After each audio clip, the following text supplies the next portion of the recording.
توتر خطير بين أمريكا وإيران. هل احنا داخلين على حرب؟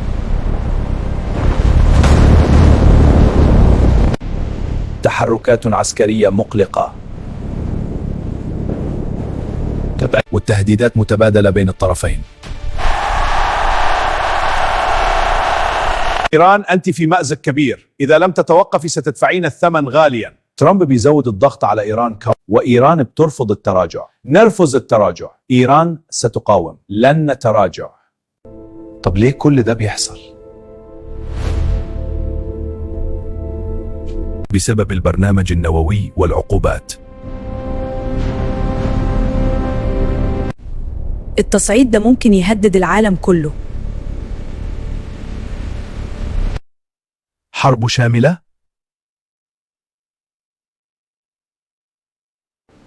مش دلوقتي.